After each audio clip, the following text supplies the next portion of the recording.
الحمدللہ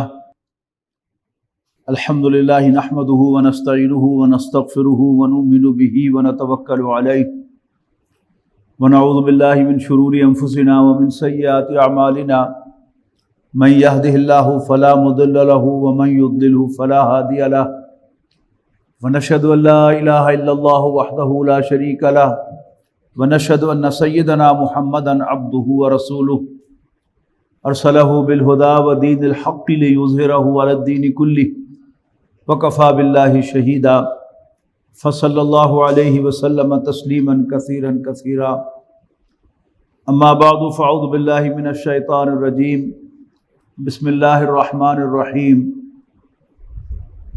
انا جعلنا ما علی الارض زینۃ لہا لنبلوہم ایہم احسن عملا وَإِنَّا لَجَاعِلُونَ مَا عَلَيْهَا صَعِيدًا جُرُزًا وقال عز وجل قُلْ هَلْ نُنَبِّئُكُمْ بِالْأَخْسَرِينَ أَعْمَالًا الَّذِينَ ضَلَّ سَعْيُهُمْ فِي الْحَيَاةِ الدُّنْيَا وَهُمْ يَحْسَبُونَ أَنَّهُمْ يُحْسِنُونَ صُنْعًا أُولَئِكَ الَّذِينَ كَفَرُوا بِآيَاتِ رَبِّهِمْ وَلِقَائِهِ فَحَبِطَتْ أَعْمَالُهُمْ فَلَا نُقِيمُ لَهُمْ يَوْمَ الْقِيَامَةِ وَزْنًا ذالک جزاؤہم جہنم بما کفروا واتخذوا آیاتی ورسلی ہزوا۔ محترم بزرگوں، دوستو، عزیزوں اور بھائیوں، آپ کو یاد ہوگا کہ گزشتہ جمعہ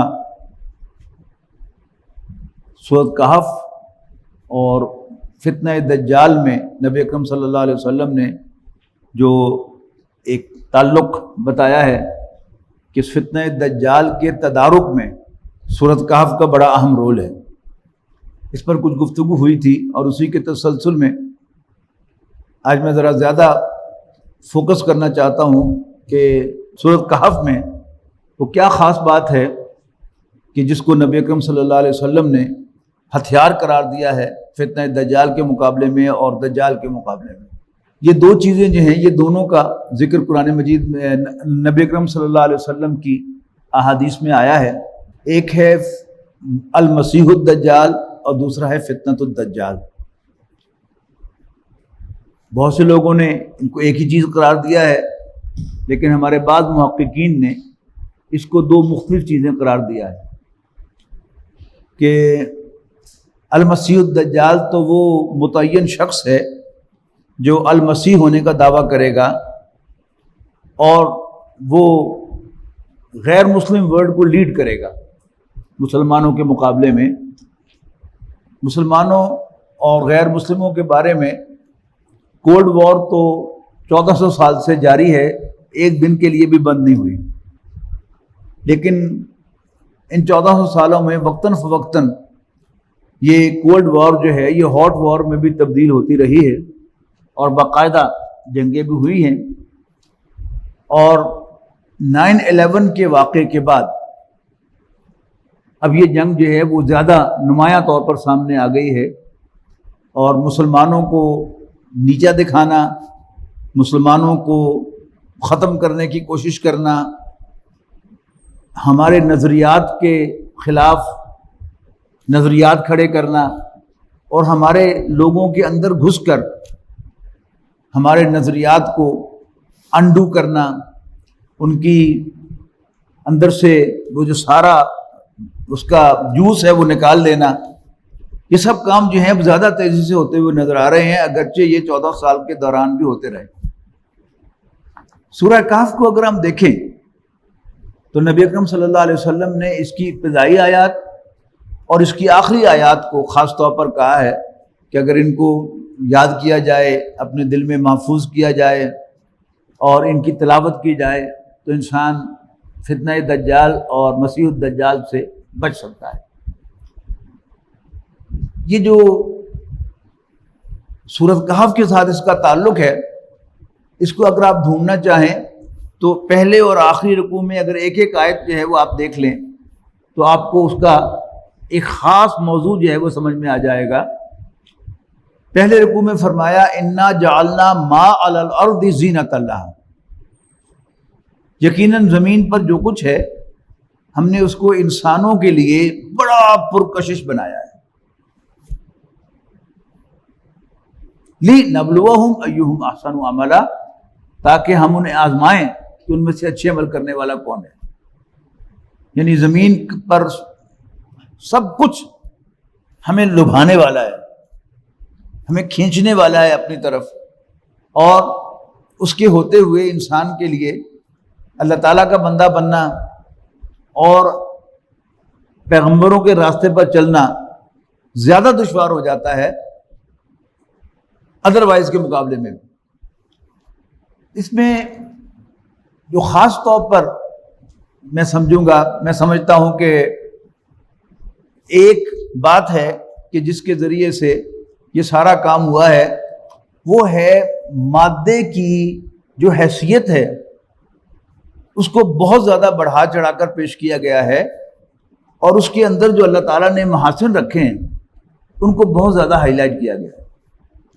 سب سے پہلا جو کام اس میں ہوا وہ قانون بقائے مادہ ہے کہ مادے کو اللہ تعالیٰ کے مقابلے میں لا کر کھڑا کر دیا گیا ہے. سورۃ الاخلاص میں ہم پڑھتے ہیں، تلاوت کرتے ہیں کہ اللہ تعالیٰ لم یلد ولم یولد ہے، کہ نہ وہ کسی کا باپ ہے نہ وہ کسی کا بیٹا ہے، یعنی نہ اس سے کوئی اور چیز بنی ہے اور نہ وہ کسی اور چیز سے وجود میں آیا ہے. اور ہم اللہ تعالیٰ کے بارے میں جانتے ہیں کہ وہ ہمیشہ سے اور ہمیشہ رہے گا. لیکن ہم نے سورہ اخلاص بھی بغیر سمجھے پڑھی ہے، صرف تلاوت کی ہے اس کی، ہمیں سمجھ میں نہیں آیا کہ ہم کیا کہہ رہے ہیں. حالانکہ اس کے آگے ہے وَلَمْ يَكُنْ لَهُ كُفُوًا أَحَدٌ، اس کا کوئی میچ نہیں ہے، اس کی کوئی ہم پلہ نہیں ہے، کسی بھی لحاظ سے ہم پلہ نہیں ہے. لیکن یہ جو بات یہاں ہو رہی ہے کہ نہ وہ پیدا ہوا نہ اس سے کچھ اور پیدا ہوا، مادہ بھی شاید ہم سمجھ گئے کہ ایسے ہی ہے کہ matter can neither be created nor be destroyed. حالانکہ یہ شان صرف اللہ تعالیٰ کی تھی کہ وہ کبھی پیدا نہیں ہوا، وہ کسی اور چیز سے نہیں بنا، ہمیشہ سے ہے اور وہ ہمیشہ رہے گا. جبکہ جب ہم نے مادے کو مان لیا کہ وہ کبھی پیدا نہیں ہوا تو پھر اللہ تعالیٰ کا میچ تو ہو گیا، اللہ تعالیٰ کا شریک تو ہم نے اس کو بنا لیا. اور پھر یہ بھی ہم نے سمجھا کہ یہ کبھی تباہ بھی نہیں ہوگا. زیادہ سے زیادہ کیا تیر مارا ہم نے اس میں کہ ہم نے کہا کہ وہ انرجی میں کنورٹ ہو سکتا ہے، پھر بھی ختم تو نہ ہوا، اس کا وجود تو باقی رہا، یعنی میٹر کی شکل میں نہ صحیح انرجی کی شکل میں باقی رہ گیا. یہ تو تھا انٹلیکچوئل سطح پر. دوسرا یعنی سائنس کی ہر لیول پر، فزکس میں، کیمسٹری میں، بایولوجی میں، جو ہمارے دین کے بنیادی نظریات ہیں ان کے خلاف جو باتیں ہیں ان کو تو بس سمجھ لیا گیا ہے کہ وہ تھیریز نہیں ہیں، وہ لاز بنا دیے گئے. میٹر کے بارے میں law of conservation of mass ہے، یہ کوئی تھیری نہیں ہے تو اسٹیٹمنٹ نیوٹن کی، لیکن اس کو لا بنایا گیا ہے. اسی طرح یہ چیز جو ہے یہ ایک لا ہمارے ذہنوں میں ایک لا کے طور پر ہے. جس نے بھی بایولوجی پڑھی ہے کہ جب سیل ایک دفعہ ڈیڈ ہو جائے تو وہ دوبارہ کبھی زندہ نہیں ہوتا. اچھا، اب ہم بایولوجی میں یہ سب چیزیں پڑھ رہے ہیں اور سمجھ کے پڑھ رہے ہیں اور ہمارے ذہن میں بیٹھتی چلی جا رہی ہیں اور ہم اس سے کنونس ہوتے چلے جا رہے ہیں. اور ادھر سے ہم مسجد میں اول تو ہم آتے نہیں. یہ واز، یہ خطاب، یہ کس کے لیے رکھا گیا ہے؟ یعنی مسلمانوں کی واز و نصیحت کے لیے، انہیں دین پڑھانے کے لیے، دین سمجھانے کے لیے. تو اس واز میں کتنے لوگ موجود ہیں؟ اور جب عربی خطبہ ہوگا جو کسی کی سمجھ میں نہیں آنا تو انشاءاللہ یہ مسجد بھی اور باقی تمام مساجد بھی بھری ہوئی ہوں گی. تو یہ ہے ہمارا دین کے ساتھ تعلق. اور سمجھ ہمیں کیا آ رہا ہے؟ وہ سب کچھ ہم اسکول اور کالج میں پڑھ رہے ہیں، سمجھ کے پڑھ رہے ہیں، اور وہ سب کچھ جو مسجد میں ہم سن رہے ہیں، پڑھ رہے ہیں، وہ بغیر سمجھے پڑھ رہے ہیں. تو نتیجہ کیا ہے؟ الفاظ ہمیں یہ یاد ہیں لیکن ہمارے ذہنوں میں، ہمارے دلوں میں جو چیز راسخ ہے وہ یہی ہے کہ یہ کائنات کبھی تباہ نہیں ہوگی، اور مرنے کے بعد کبھی کوئی زندہ نہیں ہو سکتا. یہ ہے وہ بنیادی جو ہمارے دین کے بنیادی نظریات ہے، اللہ تعالیٰ کی ذات اور اس کے ساتھ ساتھ آخرت. یہ ہمارے دین کے دو بنیادی پلرز ہیں نا، کہ ہم اللہ تعالیٰ کو مانتے ہیں، وحدہ لا شریک مانتے ہیں، اور لم یلد ولم یولد مانتے ہیں، ولم یکن لہ کفوا احد مانتے ہیں. اور دوسرا ہمارے دین کا بنیادی ستون کیا ہے؟ نظریاتی ستون. وہ کیا ہے؟ آخرت، کہ ہم نے مرنے کے بعد دوبارہ زندہ ہونا ہے. اب مولوی صاحب 100 دفعہ بتاتے رہے کہ ہونا ہے، لیکن جس کے دل میں بایولوجی اتر چکی ہے وہ ان نظریات کو مان نہیں سکتا. کلمہ بھی پڑھتا ہے اور نماز میں قل واللہ بھی پڑھتا ہے، لیکن ان نظریات کو مان نہیں سکتا. تو بڑی صفائی کے ساتھ یعنی 3 چیزیں جو ہیں ان کو فور فرنٹ پہ لایا گیا اور 3 چیزوں کو بیک گراؤنڈ میں پھینک دیا گیا. اللہ کو کس نے دیکھا ہے؟ لیکن یہ کائنات تو نظر آ رہی ہے نا. چھوڑو، کھیڑا چھڈو اللہ تھا، یہ پنجابی میں کہوں تو کھیڑا چھڈو اللہ تو پتہ نہیں ہے کہ نہیں ہے، لیکن یہ کائنات تو ہے نا.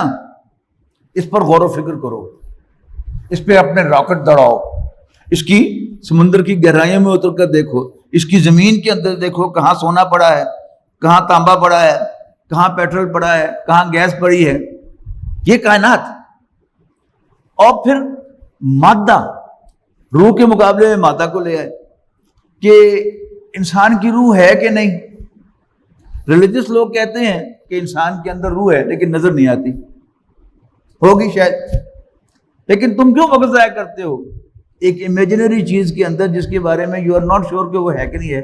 لیکن یہ جسم تو ہے نا، اس جسم پر غور کرو. اب ساری جو تحقیق ہے بایولوجی میں، میڈیسن میں، وہ کیا ہے؟ وہ اس جسم پر غور و فکر ہے اور اس جسم کو آرام پہنچانا ہے. اس کی عمر بڑھاؤ، اس کی بیماریوں کو کہاں کہاں جا کے یعنی سیل کے لیول پہ جا کے بیماریوں کا تدارک کرو، ویکسینیشن کرو، اور معلوم کر لو پہلے ہی کہ بچہ جو پیدا ہونے والا ہے الٹرا ساؤنڈ نے بتایا ہے یا کسی اور ٹیسٹ نے بتایا ہے کہ وہ معذور ہونے والا ہے، لہذا اب اس کو قتل کرو. اب یہ سب چیزیں جو ہیں یہ کیا ہے؟ یہ ہمارے اس جسم کے بارے میں جو ہمارا یقین ہے یہ تو ہے نا. اب روح پتہ نہیں ہے کہ نہیں ہے، چھوڑو نو، یہ تو ہے، اس پر غور و فکر کرو. اور تقریباً ہر وہ چیز جو اسلام کے ساتھ متصادم ہے، ہمارے شریعت کے ساتھ متصادم ہے، وہ آہستہ آہستہ مسلمانوں کے اندر پروموٹ کرو. اس کی یہ ریسنٹ شکل جو ہمارے سامنے آئی ہے، یہ جو LTBT کیا وہ کہے اس کا قانون جو آیا ہے، کہ اس کا ٹائٹل کیا تھا کہ جی خواجہ سرا جو ہیں وہ معذور ہیں، ان کے حقوق کا تحفظ کیا جائے. لیکن اندر جو اس کی بنایا ہے انہوں نے قانون، وہ ماشاءاللہ اللہ ہی بنا دے، اس سے تو بچ سکتے ہیں ہم. اور یعنی پچھلی اسمبلی جو تھی 2018 میں جو ختم ہوئی، ڈیزالو ہوئی، اس کی آخری دن یہ قانون جو ہے وہ روا روی میں پاس کروا دیا گیا کہ بس اسمبلی ڈیزالو ہو جانی ہے تو اس کو آپ جو ہیں فٹافٹ اس کو ختم کریں. لیکن ایسا نہیں ہے کہ پھر بھی اچانک ہو گیا، یعنی اس کے لیے بڑی لمبی تیاریاں، یعنی ہمارے جو پارلیمنٹ کے ارکان ہیں، خاص طور پر خواتین کو مختلف جو ہے وہ ریفریشر کورسز کے لیے اور مختلف کانفرنسز میں بلایا جاتا رہا، اور یہ سب چیزیں جو ہیں ان کو انکلکیٹ کی گئی کہ یہ اسلام جو ہے یہ تمہارے حقوق پر ڈاکہ ڈالتا ہے، تو تم اسلام کے اندر گھس کر جو ہے وہ اپنے حقوق کا تحفظ کر لو. یعنی اسلام تمہیں آدھی جائیداد دیتا ہے. اب یہ قانون جو ہے اس کو بڑا یعنی حیران کن ایک چیز اس میں ہے کہ کوئی شخص جو ہے وہ خود فیصلہ کرے گا کہ میں مرد ہوں کہ عورت ہوں. اب ایک خاتون کے 4 بچے ہوں، لیکن وہ جائے نادرا کے دفتر میں اور وہاں پر حلفیہ بیان دے کہ جی مجھے ایسا لگتا ہے کہ میں عورت ہوں. اب نادرا پابند ہے کہ اس کو عورت کے طور پر رجسٹر کرے. اب جب اس کا شناختی کارڈ بطور عورت کے بن گیا تو اس کا مطلب ہے کہ وہ جائیداد میں بھائیوں کے برابر جو ہے وہ حصہ لے گی. اور جائیداد جو ہے یہ ایک ایسی چیز ہے، مال ایسی چیز ہے کہ یہ کسی کو بھی ناپسند نہیں ہے، دیندار ہو یا بے دین ہو، مرد ہو یا عورت ہو، وہ جہاں سے بھی اس کو مل جائے مال وہ لینے کو تیار ہے. یعنی ہم اپنا جائزہ لے لیں، ہم سب لوگ نسبتاً دیندار لوگ بیٹھے ہوئے ہیں کہ جو دوسری اذان سے بھی آدھا گھنٹہ پہلے مسجد میں موجود ہیں، نسبتاً دیندار لوگ ہیں نا، لیکن کہیں ہمارا ہاتھ پڑ جائے تو کیا ہم چھوڑ دیں؟ نہیں چھوڑتے۔ تو کوئی بھی راستہ نظر آ جائے کہ جس میں کوئی مالی نقصان سے بچا جا سکے یا کوئی مالی فائدہ اٹھایا جا سکے، اس سب کی بڑی پلاننگ ہے۔ پھر بڑے بڑے عجیب کام ہیں کہ جو ممبرز آف دی پارلیمنٹ ہیں انہیں مختلف N G Os services provide کر رہی ہیں، ان کے steno service free of cost. اب فری آف کاسٹ دنیا میں ہوتا کیا ہے؟ کوئی نہ کوئی مطلب ہوتا ہے تو فری آف کاسٹ ہوتا ہے نا۔ تو اب ان کو اسٹینو دیا ہوا ہے، ان کو کلرک دیا ہوا ہے این جی اوز نے کام کرنے کے لیے کہ وہ سارے ان کے جو لیٹرز ہوں گے ان کی پریسز بنا کے ان کے سامنے پیش کرے گا، اور پیچھے اصل مقصد کیا ہے؟ ان کو بیوقوف بنانا اور ان سے جو چاہے وہ پروف کرا لینا، وہ منظور کروا لینا پارلیمنٹ سے۔ یہ سارے دھندے جو ہیں وہ ہوتے رہیں گے۔ اچھا دوسری طرف کیا ہو گیا؟ اچھا آخرت، یہ ریلیجس لوگ سارے عیسائی یہودی مسلمان یہ کہتے ہیں کہ موت کے بعد دوبارہ جی اٹھنا ہوگا، لیکن بہرحال سائنٹیفکلی جو ہے یہ پروو نہیں ہوتا۔ ایک طرف تو وہ نظریہ جو ہے وہ دل میں بٹھا دیا ہے کہ دوبارہ زندہ نہیں ہونا، تو جو زیادہ ہی سائنٹیفک مائنڈڈ ہوگا یا ان نظریات میں پوری طرح ان ہو چکا ہوگا، وہ تو مسئلہ ہی ختم ہو گیا اس کا۔ اب باقی رہ گئے کہ جو اس دنیا میں رہ رہے ہیں، مسلمان ہیں، نماز روزہ بھی کرتے ہیں، ان کے لیے دوسرا طریقہ ہے جو شیطان نے چیلنج کیا ہوا ہے نا اللہ تعالیٰ کو کہ اگر تم مجھے موقع دے دے تو میں اپنا پوائنٹ ثابت کروں گا کہ انسان اس مرتبے کا اہل نہیں ہے جو اے اللہ تو نے اس کو عطا کر دی۔ اللہ تعالیٰ نے کہا جو جا تمہیں موقع دیا جاتا ہے، ایکسیس دے دی انسان تک اس کو۔ اب اس نے کیا کیا؟ اس نے کہا کہ فَبِمَا أَغْوَيْتَنِي لَأَقْعُدَنَّ لَهُمْ صِرَاطَكَ الْمُسْتَقِيمَ، تو جس کو عزت دینے کے لیے تو نے مجھے راستے سے ہٹایا ہے، اب میں بھی ان کا شکار کرنے کے لیے تیرے صراط مستقیم پر مورچہ لگاؤں گا، اور پھر میں ان پر حملہ آور ہوں گا، ان کے آگے سے، ان کے پیچھے سے، ان کے دائیں سے اور ان کے بائیں سے۔ یعنی جو تو نظریاتی اعتبار سے پوری طرح قائل ہو جائے اور اس کو تو ضرورت ہی نہیں، وہ تو مرید ہو گیا شیطان کا پکا، لیکن جو براہ راست مرید نہیں ہوتا اس کے لیے کیا ہے کہ اس کو زیادہ پریشان ہونے کی ضرورت نہیں ہے اس میں۔ اور پھر احادیث لے کے آئی جائیں گی کہ جن سب کا حاصل ہوگا کہ یہ دنیا جو ہے اور اس دنیا کے تقاضے یہ بھی اہم ہے، یعنی تمام جو نبی اکرم صلی اللہ علیہ وسلم کے افعال، آپ کے فرمودات اس پورے فریم کے اندر فٹ کرنے کی بجائے ان کو علیحدہ نکال کے جب آپ رکھیں گے تو ان کا مطلب بدل جائے گا بالکل۔ ایک ہے کہ نبی اکرم صلی اللہ علیہ وسلم ان صحابہ سے بات کر رہے ہیں کہ جو ترک دنیا کی طرف مائل ہیں، رہبانیت کی طرف مائل ہیں، ان سے نبی اکرم صلی اللہ علیہ وسلم کہہ رہے ہیں کہ اِنَّ لِزَوْجِكَ عَلَيْكَ حَقًّا وَإِنَّ لِزَوْرِكَ عَلَيْكَ حَقًّا وَإِنَّ لِجَسَدِكَ عَلَيْكَ حَقًّا، تمہارے جسم کا بھی تم پر حق ہے، تمہاری بیوی کا بھی تم پر حق ہے، تمہارے ملاقاتی کا بھی تم پر حق ہے۔ اب وہ اس کانٹیکسٹ سے نکال کر جب آپ یہ حدیث جو ہے وہ لوگوں کو سنائیں گے پھر تو یہ سمجھ آئے گا کہ اس جسم کا بھی حق ہے، بیوی کا بھی حق ہے، ملاقاتیوں کا بھی حق ہے، اور باقی خود بخود آپ شامل کر لیں گے کہ باقی سب کا بھی حق ہے۔ ان سب کا حاصل مقصد کیا ہے؟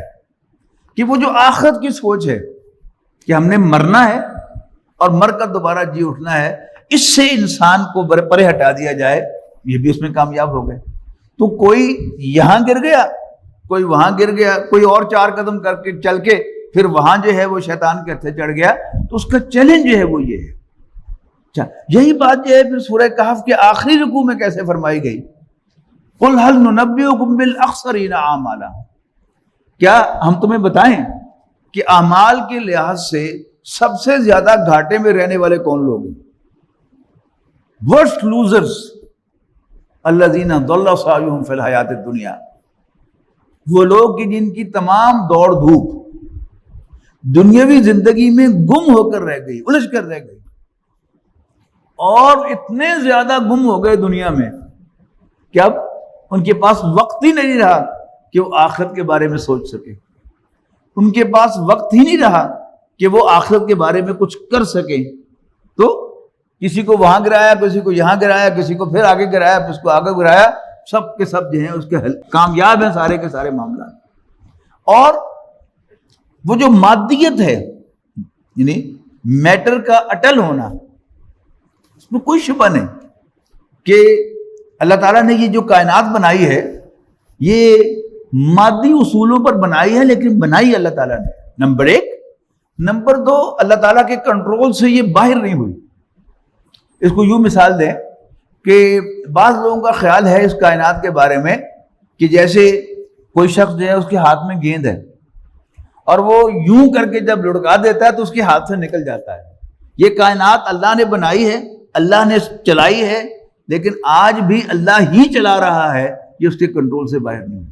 لیکن یہ جو سوچ پیدا کی جاتی ہے وہ کہ بس ٹھیک ہے اللہ نے بنایا تھا، لیکن اب کچھ اصول ہیں، یہ اصول کبھی ٹوٹ نہیں سکتے۔ اب اس کے لیے قرآن مجید کی آیات لا کر پیش کی جائیں گی۔ لن تجد لسنت اللہ تبدیلا، اللہ تعالیٰ کی سنت کبھی نہیں بدلتی۔ ولن تجد لسنت اللہ تحویلا، اللہ تعالیٰ کی سنت میں، اس کی پریکٹس میں کبھی الٹریشن نہیں ہوتی۔ اب اس سے ثابت کیا کیا گیا؟ معجزات کا انکار کیا گیا۔ یعنی قرآن مجید میں جو اہم موضوعات ہیں ان میں کیا ہے کہ اللہ تعالیٰ نے پیغمبروں کے معجزات کا ذکر کیا ہے کہ اللہ تعالیٰ کے حکم سے اس کے پیغمبروں پر خرق عادت یعنی ان یوزول ایب نارمل ایکٹس ہوتے رہے۔ مثلا آگ جلاتی ہے، آگ کس نے بنائی؟ اللہ تعالیٰ نے بنائی۔ اس کو جلانا کس نے سکھایا؟ اللہ تعالیٰ نے سکھایا، لیکن آگ اللہ کے کنٹرول سے باہر نہیں ہوئی۔ حضرت ابراہیم علیہ السلام کو جب آگ میں ڈالا گیا تو اللہ تعالیٰ نے آگ سے کہا کہ جاننا یا نارو کونی بردم و سلام علی ابراہیم، اے آگ ابراہیم کے لیے ٹھنڈی اور کمفرٹیبل ہو جا۔ تو فوراً وہ ہو گئی، اس لیے کہ آگ اللہ نے بنائی تھی، اللہ کے حکم سے جلاتی ہے، اور جب وہ چاہے اس کی صلاحیت ٹیمپریریلی یا پرماننٹلی ختم کر سکتا ہے۔ اسی طرح پانی اپنی سطح ہموار رکھتا ہے، پانی اپنی سطح ہموار رکھتا ہے، لیکن جب اللہ تعالیٰ پانی کو حکم دے گا کہ تو اپنی سطح ہموار نہ رکھ تو وہ نہیں رکھے گا۔ جیسے ہوا کہ حضرت موسیٰ علیہ السلام بنی اسرائیل کو لے کر نکلے مصر سے فلسطین کی طرف جانے کے لیے، راستے میں سمندر آ گیا۔ اب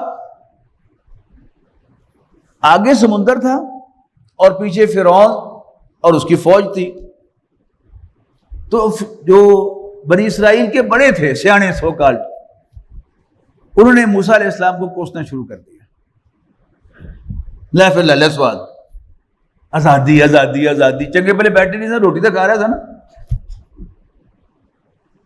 حضرت موسیٰ علیہ السلام نے اللہ تعالیٰ سے دعا کی تو اللہ تعالیٰ نے موسیٰ علیہ السلام سے کہا کہ اپنا عصا مارو سمندر میں۔ انہوں نے یوں کر کے مارا اور پانی کی دو دیواریں کھڑی ہو گئی، ادھر بھی پانی کی دیوار، ادھر بھی پانی کی دیوار، اور درمیان میں خشک راستہ بن گیا۔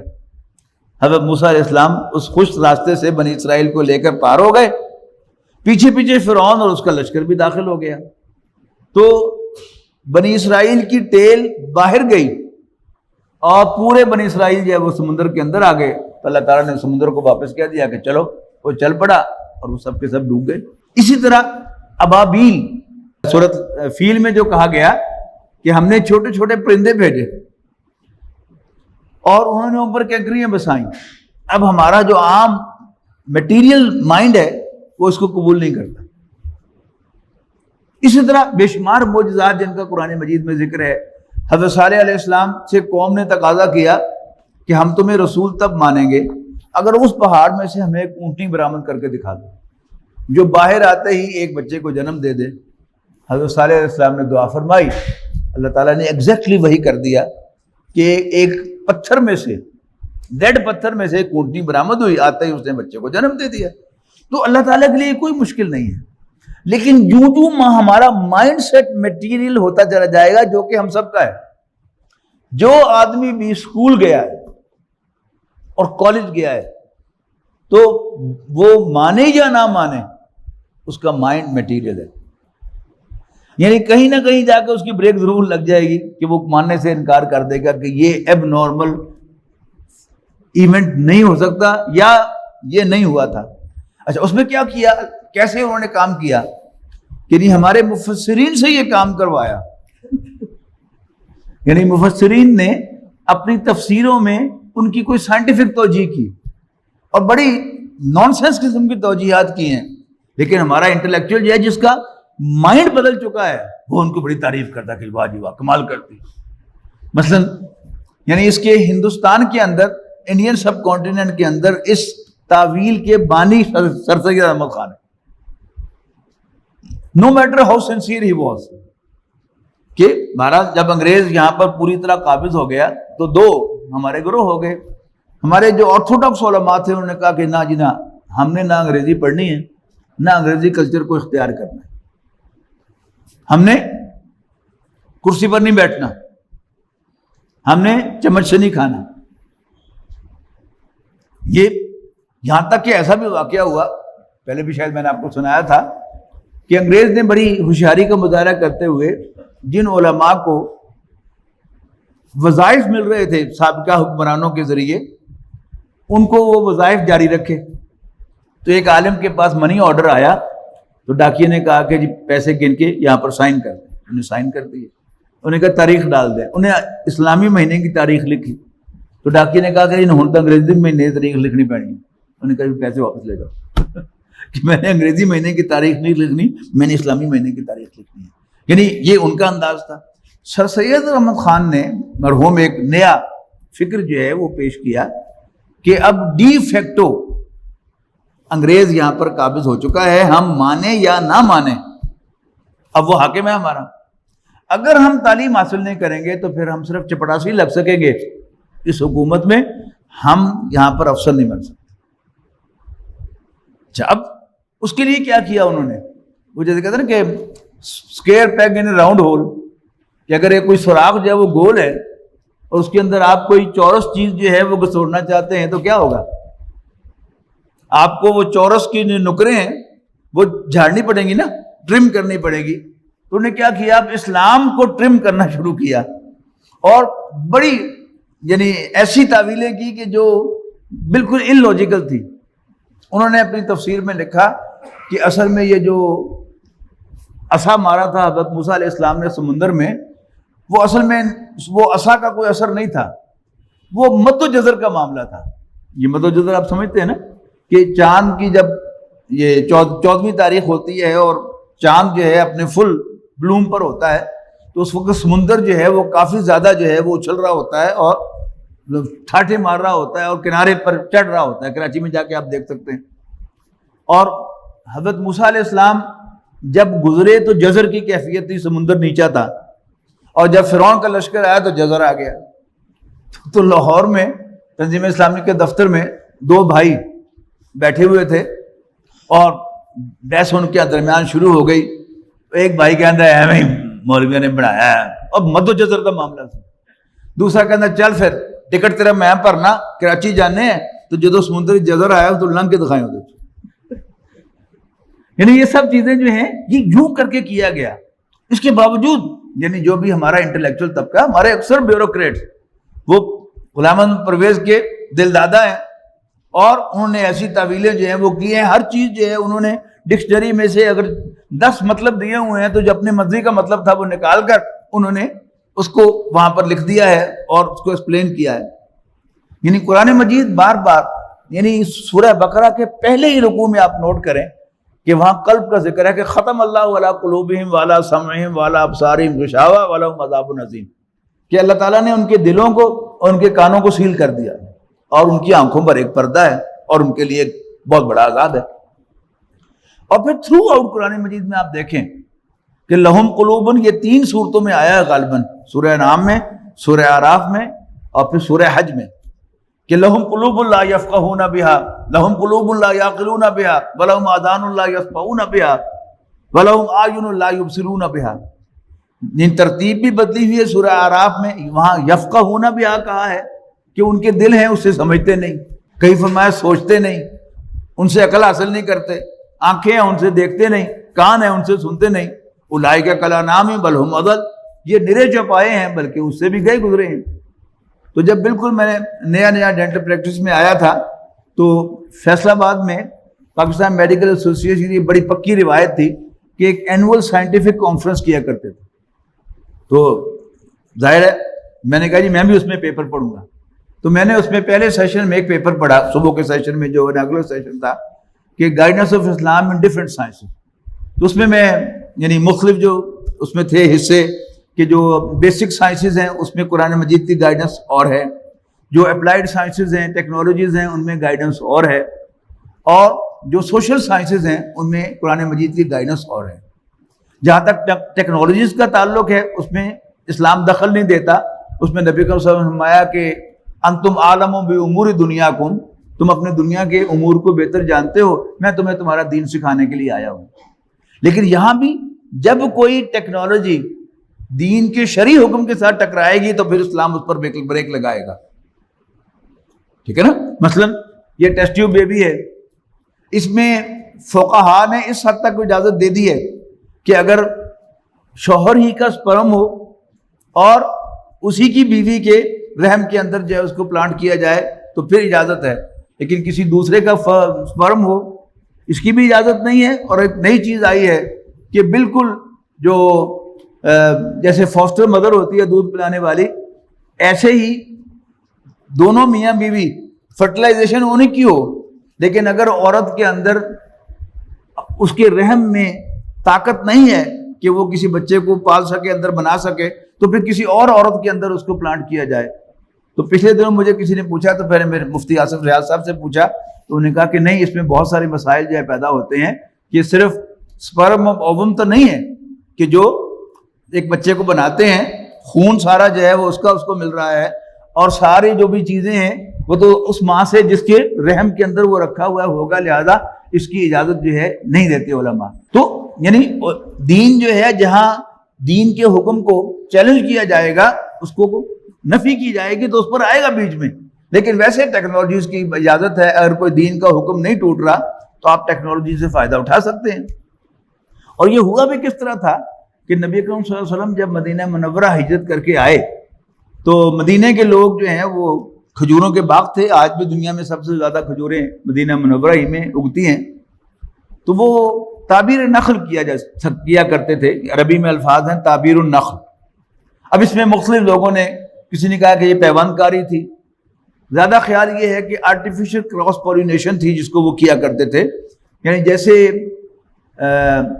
حیوانات میں سب سے زیادہ ڈیولپڈ جو سپیشیز ہے وہ انسان ہے, اسی طرح درختوں میں سب سے زیادہ ڈیولپڈ سپیشیز جو ہے وہ کھجور ہے. اور ان میں میل اور فیمیل درخت ہی سیپریٹ ہوتے ہیں. یہ مالیوں کو پتا ہوتا ہے کہ یہ میل درخت ہے اور یہ فیمیل درخت ہے, تو ان کو خاص طریقے سے قریب سے گزارتے تھے جس سے وہ پھل جو ہے وہ زیادہ ہوتا تھا. تو نبی اکرم صلی اللہ علیہ وسلم نے پوچھا کہ یہ ایسا تم کیوں کرتے ہو؟ تو انہیں کہ اس سے پھل زیادہ آتا ہے. آپ نے کہا کہ اگر تم نہ کرو تو بس اتنی سی بات ہوئی. اگلے سال پھل کم آیا, پھر آپ نے پوچھا کہ پھل کیوں کم آیا اس دفعہ؟ انہوں نے کہا جی آپ نے منع فرمایا تھا. آپ نے فرمایا کہ میں نے منع نہیں کیا تھا, میں نے صرف پوچھا تھا تم سے, انتم عالم بامور دنیاکم, تم اپنے دنیا کے امور کو خوب سمجھتے ہو, میں تمہیں تمہارا دین سکھانے کے لیے آیا ہوں. تو ٹیکنالوجی میں نہیں ہے.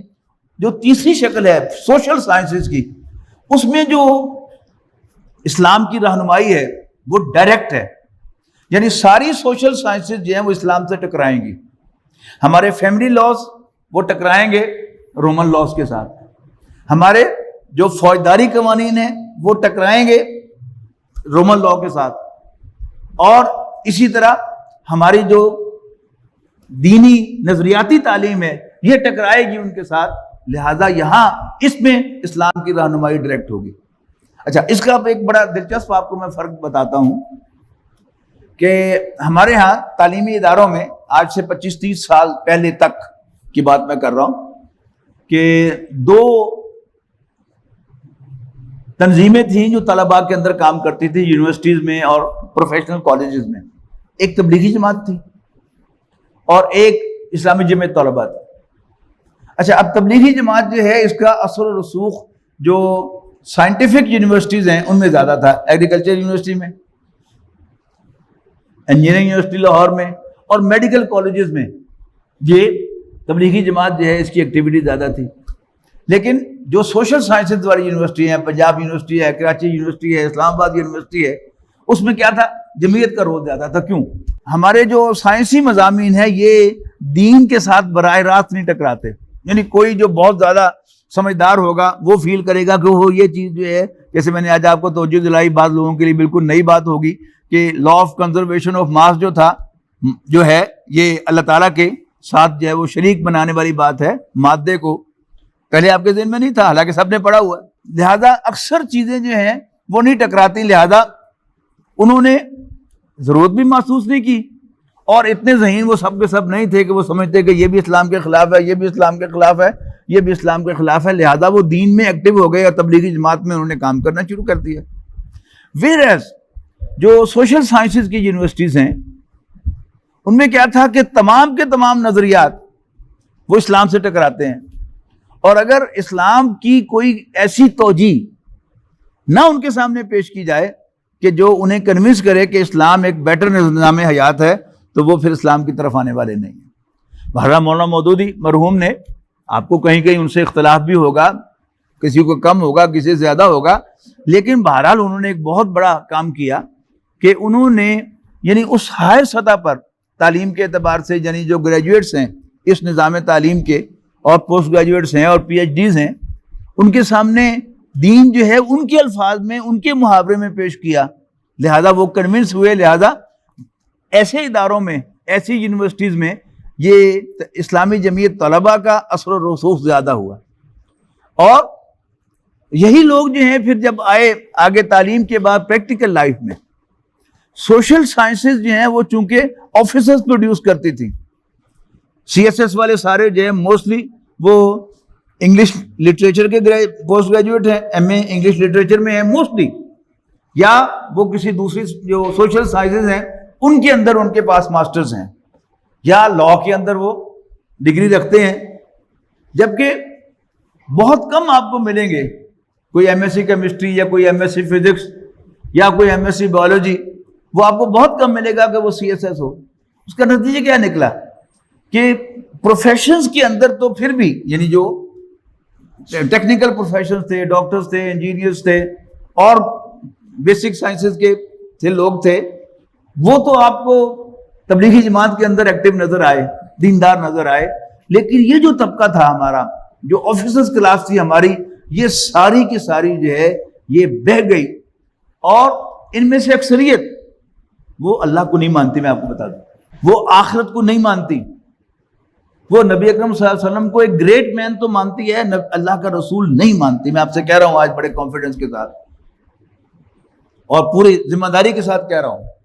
لیکن چونکہ ان کے اندر وہ کردار نہیں ہے کہ وہ کوئی بات جو دل میں ہے اس کو کھل کر کہہ سکے کہ جو بھی ہو سو ہو.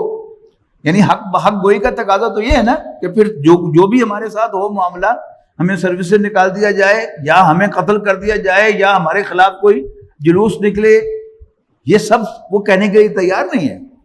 یعنی وہ اس دنیا میں انجوائے کرنا چاہتے ہیں، اور وہی ہے وہ دجالی نظام کے جس کی گرفت میں آج ہم سب لوگ ہیں. تو وہاں آپ کو دینداری نہیں ملے گی. بڑا کوئی ہوتا ہے تو جو کوئی سینئر آفیسر جو ہے وہ سیکریٹری لیول کا، وہ ریٹائر ہوتا ہے تو ریٹائرمنٹ کے بعد اس کو تفسیر لکھنی یا سیرت النبی پر کتاب لکھنی یاد آ جاتی ہے. لیکن جب تک وہ ایکٹیو ہوتا ہے اپنی سروس میں، وہ کیا ہے، وہ دین کا باغی ہوتا ہے. اور یہ جو میں عرض کر رہا تھا کہ جی یہ قانون جو ہے وہ بن رہے ہیں سارے، یہ سارے اصل میں جو اس کو لے کر آگے چلتے ہیں وہ کون ہے؟ وہ تو بیوروکریسی ہے. اور بیوروکریسی میں دینداری جو ہے وہ نام کی بھی نہیں ہے. تو یہ باتیں ساری جو ہیں یہ وہ اس کے سب اثرات ہیں کہ کتنے طریقوں سے اس نظام نے ہمیں گھیرا ہے، اور پھر اس کے دور رس اثرات جو ہیں وہ ہم دیکھ رہے ہیں. ہم مسجد میں آتے ہیں، جاتے ہیں، لیکن جو دین کے بنیادی نظریات ہیں ان کے ساتھ کیا ہو رہا ہے ہمارے ملک میں یا انٹرنیشنل سطح پر، اس کا ہمیں کوئی اندازہ نہیں ہے. یہ جو میں نے بات کہی تھی نا کہ اسلام کو نیچے دکھانے کی کوشش جو ہو رہی ہے، اس کے آپ یہ مظاہر دیکھتے ہیں کہ یہ جو قانون، یہ ای ٹی بی ٹی کیا اس کا نام ہے، وہ سارے مغرب میں بھی ابھی نہیں ہے. یعنی ویسٹ میں بھی ایک دو ممالک کے اندر ہے، لیکن جن ممالک کے اندر ہے وہاں بھی شرط کیا ہے کہ کوئی ایسا فیل کرے تو وہ میڈیکل رپورٹ ساتھ لے کے آئے گا یا اس کا میڈیکل ایگزامینیشن ہوگا. اگر میڈیکل بورڈ جو ہے کہے گا کہ ہاں واقعی یہ میل نہیں یہ فیمیل ہے, یا یہ فیمیل نہیں یہ میل ہے, تب تو وہ میل کے طور پر یا فیمیل کے طور پر اپنی خواہش کے مطابق رجسٹر ہوگا, ورنہ نہیں ہوگا. لیکن پاکستان میں وہ قانون جو انہوں نے پاس کرایا ہے وہ اس طرح پاس کرایا ہے. اور یہ ہمارے ساتھ انڈیا ہے, وہاں ایسی کوئی بات نہیں ہے, کوئی ایسا قانون وہاں پر انہوں نے نہیں کروایا. یعنی اصل جو دشمنی ہے وہ اسلام کے ساتھ ہے. اور وہ جو میں نے پچھلی دفعہ عرض کیا تھا کہ ادھر سے یہ چیزیں جو ہیں یہ اوپر سے اوپر چلتی چلی جا رہی ہیں, لیکن ایسا معلوم ہوتا ہے کہ پھر اللہ تعالیٰ کا بھی جو انتظام ہے وہ ہوگا. اور پھر اسی کے سلسلے میں وہ آخری ڈراپ سین کے لیے حضرت عیسیٰ علیہ السلام کی تشریف آوری ہوگی, وہ دوبارہ زمین پر آئیں گے. وہ ایک معجزانہ شخصیت ہے. یہ معجزات جن کا میں نے ذکر کیا ہے, ان کی پیدائش معجزہ, ان کا رفع آسمانی معجزہ, ان کا بالکل بچپن میں ماں کی گود سے لوگوں سے کلام کرنا معجزہ, مردوں کو زندہ کر کے دکھانا معجزہ وغیرہ وغیرہ, ان کے سارے معجزات جو ہیں وہ ہیں. اور اس کا مقابلہ کیا جائے گا. اب جو لوگ معجزات کے منکر ہیں وہ ان سب احادیث کو کہتے ہیں گواہ نہیں ہے. یعنی یہاں تک ہوتا ہے کہ نیپا میں میرا ایک لیکچر تھا, تو ایک سینئر آفیسر میں سارے 20ویں گریڈ کے آفیسر ہوتے ہیں 19ویں گریڈ کے, اور 20ویں گریڈ میں انہوں نے پروموٹ ہونا ہوتا ہے. تو ایک نے مجھے سوال کیا یہ دجال کیا ہے؟ تو میں نے کہا کہ جی یہ ایکسپلین کیا میں نے. تو ایک آفیسر جو آزاد کشمیر سے تھے انہوں نے کہا یہ سب بکواس ہے. یعنی یہ ایک دانہ جو ہے دیکھ کا آپ دیکھیں گے تو آپ کو اندازہ ہوگا کہ اسی سے جو پکانے والا اندازہ لگاتا ہے نا کہ چاول گل گیا کہ نہیں گل گیا, تو یہ محاورہ ایک دانے سے اندازہ ہوتا ہے دیکھ کا. تو یہ ساری جو دیکھ ہے, یہ ساری جو کلاس ہے, یہ کم و بیش وہ اسی نوعیت کی اور اسی نیچر کی ہے کہ بس چپ ہے. ظاہر ہے ان کو پاکستان جیسے ملک میں جو ایک اسلامی ملک ہے تو کانسٹیٹیوشن کے اعتبار سے اس کے اندر ان کو ایک سینئر پوزیشن ملی ہوئی ہے, تو وہ اس کو بھی ایٹ سٹیک نہیں لانا چاہتے, چپ ہیں. لیکن جب وہ اپنی محفلوں میں بیٹھتے ہیں تو اپنی محفلوں میں وہ سب کچھ جو ہے وہ کرتے ہیں. جن لوگوں کو آپ میں سے انگریزی پریس پڑھنے کا موقع ملتا ہے تو وہاں ذرا دیکھیے گا آپ کہ اردو پریس میں چونکہ مولوی بھی پڑھتے ہیں اور وہاں کوئی بکواس کریں گے تو فوراً پکڑی جائے گی, لہذا انگلش پریس کے اندر وہ کھل کھلا کر بکواس کرتے ہیں اور اپنے سارے جو اندر کے خباثتیں ہیں ان کا اظہار کرتے ہیں. کیوں؟ وہاں ان کو پوچھنے والا کوئی نہیں ہے, لیکن ان کی اصل نیچر جو ہے ہمارے انٹلیکچوئلز کی وہ سامنے آ جاتی ہے. آج اسی پر اکتفا کرتے ہیں. اقول قولی ھذا واستغفر اللہ لی ولکم ولسائر المسلمین والمسلمات.